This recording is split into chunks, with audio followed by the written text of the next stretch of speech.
শুনো শুনো ইয়া এলাহি আমারি মুনাজাত, শুনো শুনো ইয়া এলাহি আমারি মুনাজাত, তোমারই নাম জপি যেন, তোমারই নাম জপি যেন হৃদয় দিবস রাত।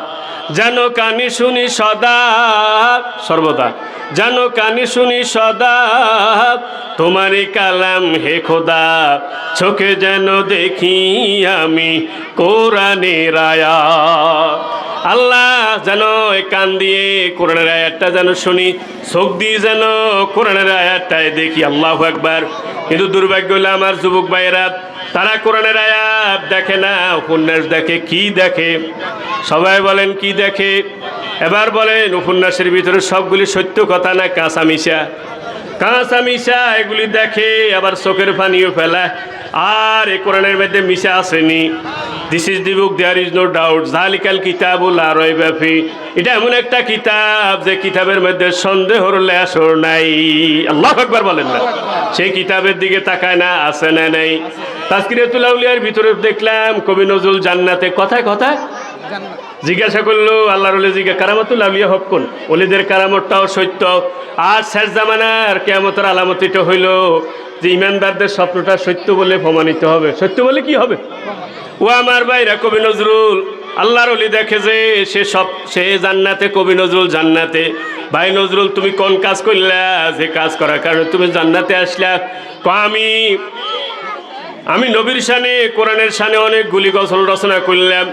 নবীর শানে, কোরআনের শানে অনেকগুলি গজল রচনা করলাম। ভাইরা খেয়াল করেন, রেডি নি আপনারা? তাইলে কবি নজরুল কোথায় জান্নাতে আল্লাহর ওলি দেখলেন, জিজ্ঞাসা করলেন, ভাই নজরুল, ভাই নজরুল, তুমি কোন কারণে জান্নাতে আসলা? আমি নবীর শানে, কোরআনের শানে, ইসলামের শানে অনেকগুলি গজল রচনা করলাম। কবি নজরুল গবেষণা 4,500 গজল রচনা করেছে। এর ভিতরে 2টা লাইন আল্লাহ পছন্দ করলেন। ওই 2টা লাইনের উসিলা আল্লাহ আমার জান্নাত দিয়ে দিলেন। ওই ভাই নজরুল, তুমি কোন 2টা লাইন লিখলা যেটার কারণে তোমার আল্লাহ জান্নাত দিয়ে দিল?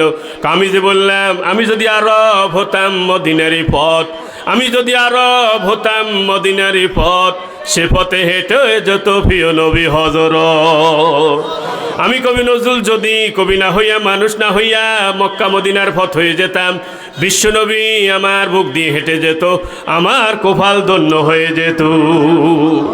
সেই কবি নজরুল বলছিলেন, মসজিদের পাশে আমার কবর দিব ভাই, যেন সকাল সন্ধ্যা মুয়াজ্জিনের কণ্ঠে আজান শুনতে পাই। আমার ভাই শরীফ ওসমান হাদি ভাই, তার কোফাল বালা। আল্লাহু আকবার বলেন না? আরে ভাই, হাদির কোফাল কয়জনের আছে?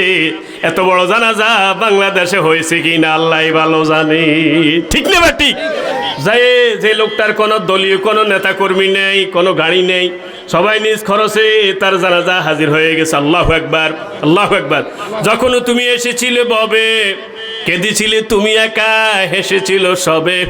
এমন জীবন করিবে গঠন, এমন জীবন করিবে গঠন, মরিতে হাসিবে কাঁদিবে ভুবন। আল্লাহু আকবার বলেন না? যারা ওসমান হাদিকে হত্যা করছে তারা ফসে গেছে, দুনিয়াতেও হচ্ছে, আখিরাতেও হচ্ছে। কথা ঠিক না? ঠিক। কিন্তু ওসমান হাদিরা সারা জীবনের জন্য অমর হয়ে গেছে। তবে খারাপ লাগছে রে ভাই এটা, সে বলছে আমি যদি মারা যাই আমার বাচ্চাটার দিকে দেখিও তোমরা। আল্লাহ, এই বাচ্চাটারে তোর কাছে আল্লাহ করলাম, আল্লাহ তুমি কবুল করে নিও, তারে তুমি ছায়া দিও। যাদের ত্যাগের বিনিময়ে আমরা মুক্ত বাতাস পাইছি, আল্লাহ তাদের জান মাল ইজ্জতের হেফাজত করি।